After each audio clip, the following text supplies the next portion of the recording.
तो दोस्तों शुरू करते हैं आज की न्यूज। पहली खबर जो आ रही है हमारी भारतीय रेलवे से रिलेटेड है, जहां पर मिनिस्ट्री ऑफ रेलवेज ने कहा है आईसीएफ या इंटीग्रल कोच फैक्ट्री चेन्नई को एक ऐसी ट्रेन मैन्युफैक्चर करने के लिए जो 250 किलोमीटर पर आवर की स्पीड से दौड़ सके। दो वैसे प्रोटोटाइप्स बनाने के लिए बोले गए हैं, 8 कोचेस की ट्रेन होगी और 250 kilometre per hour maximum speed होगी, जबकि रनिंग स्पीड तकरीबन 220 किलोमीटर पर आवर की होगी।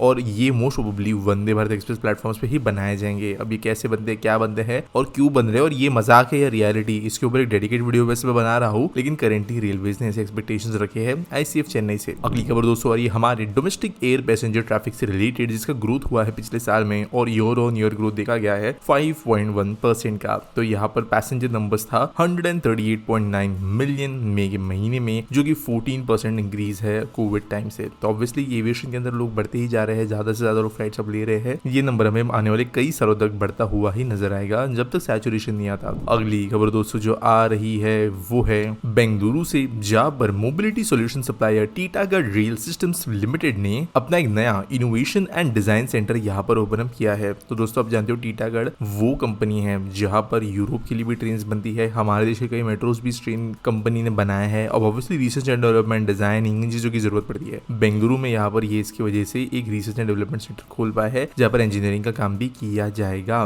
वैसे दोस्तों टीटागढ़ का प्रोडक्शन जो है वो बंगाल साइड में ही होता है मैक्सिमम। अगली खबर दोस्तों जो आ रही वो है जोहो से, जो आप जानते हो एक बहुत ही ज्यादा बड़ी बूटस्ट्रैप कंपनी है और इंटरनेशनली बिलियंस में ये कमाते हैं। इंडिया बेस्ड कंपनी होने की वजह से जो को फाउंडर है श्रीधर वेम्बू, इन्होंने गवर्नमेंट के सामने एप्लीकेशन दिया है कि उनको सेमीकंडक्टर मैन्युफैक्चरिंग फैसिलिटी भारत में बनाने के लिए परमिशन दी जाए। तो ये अपने अपने बड़ा है, हार्डवेयर स्पेस के अंदर जोहो नहीं है। यहाँ पर अभी ग्लोबल सप्लाई चेन के अंदर सेमीकंडक्टर से इंपॉर्टेंस बढ़ रहा है, भारत भी बहुत सारे सेमीकंडक्टर्स पे ध्यान दे रहा है। इसी को देखते हुए जो चिप मिलियन सेगमेंट है वहां पर ये कंपनी एंटर करना चाहती है। इन्वेस्टमेंट जो इन्होंने सामने प्रपोजल में रखी है वो है $700 मिलियन की। तो अब देखते हैं गवर्नमेंट परमिशन देती है, क्या देती है और ये 700 मिलियन का कैसे इस्तेमाल करते हैं सेमीकंडक्टर सप्लाई चेन में। और ये जबरदस्त और ये नोएडा इंटरनेशनल एयरपोर्ट से रिलेटेड, जिन्होंने कहा कि वो देश का जो सबसे बड़ा ग्रीनफील्ड एयरपोर्ट बना रहे हैं उसे नेट जीरो एमिशन स्टैंडर्ड्स में बनाएंगे और इसके लिए ये एक 8 एकड़ का फॉरेस्ट और 133 एकड़ का ग्रीन जोन बनाएंगे एयरपोर्ट के सराउंडिंग्स में। तो ऑब्वियसली यहाँ पर डिजाइन टीम, कंस्ट्रक्शन पार्टनर्स, कॉन्सियरी सब जन मिलकर ये चीजें जो है एकसाथ कर रहे हैं। बड़ा एयरपोर्ट ऑब्वियसली है जेवर का, इनफैक्ट एशिया का वन ऑफ द बिगेस्ट ही होगा। तो यहाँ पर ग्रीन जोन होना जरूरी है, एयरपोर्ट का कार्बन फुटप्रिंट मिनिमम होना जरूरी है और ये ग्रीन जोन इसमें मदद करेंगे। अगली खबर दोस्तों उत्तर प्रदेश गवर्नमेंट से, जिन्होंने कहा है कि वो अक्वायर करेंगे 760 हेक्टेयर्स ऑफ लैंड नोएडा के पास में, जहाँ पर एक्सक्लूसिवली डेवलप किया जाएगा Japanese and south Korean industrial cities. तो यहाँ पर दोस्तों Yamuna expressway industrial development authority, आप जानते हो गौतम बुद्ध की बहुत ज्यादा डेवलपमेंट कर रही है, मैं मल्टीपल टाइम खबर भी लाते रहता हूँ। और यहाँ पर अब गवर्नमेंट चाहती है कि जो कई जापान और कोरियन जायंट्स है, ह्युंडई, सैमसंग जैसे कोरियन कंपनीज है, जापान से टोयोटा वगैरह है,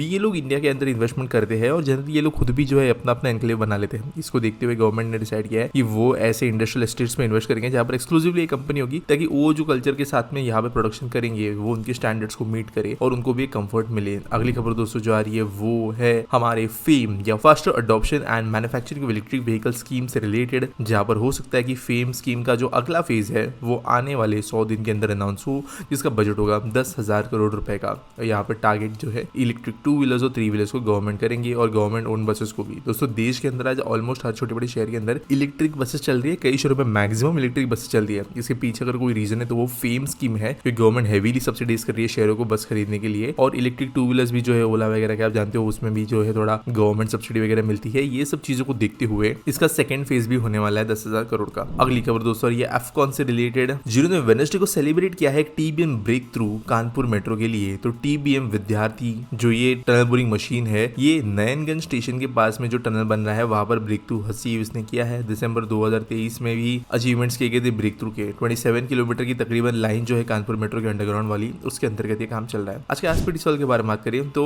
जयमा शेलकर पूछते हैं, is there any way we can encourage our municipality और VP to consider walkability in city and specially the market area and ask complete pedestrianisation of certain street. तो देखो यार, तुम जो एक एज एन इंडिविजुअल होते हो ना, कहीं हद तक तुम ही आज जो इंडिया के अंदर पेडेस्ट्रियन खत्म हो गया इसके लिए जिम्मेदार हो। अब वो कैसे मैं यहाँ पे समझाने की कोशिश करता हूँ। जनरली देश के अंदर जो रोड्स है ना उनकी विड्थ कम नहीं है। देश के अंदर विड्थ जो है रोड की अच्छी होने के बावजूद उसका मैनेजमेंट ठीक से नहीं है कई शहरों के अंदर। क्योंकि एनक्रोचमेंट्स को बहुत बड़े लेवल पे सपोर्ट किया जाता है, फुटपाथ्स वगैरह जो उनको ठीक से बनाया नहीं जाता है, पार्किंग पे हम ध्यान देते नहीं है। अब अब यहाँ पर अगर देखें तो पार्किंग के लिए कौन जिम्मेदार है? पब्लिक जिम्मेदार है। अगर यहाँ पे देखें जो एंक्रोचमेंट या बड़े बड़े मार्केट बन जाते हैं क्राउडेड एरियाज के आसपास में, रोड में जो 10-10 15-15 फीट बाहर आ जाते हैं, वहां से सामान खरीद तक होते हैं। हम नॉर्मल लोग खरीदते हैं, अगर हम सामान नहीं खरीदेंगे तो ऑब्वियसली मार्केट नहीं चलेंगे।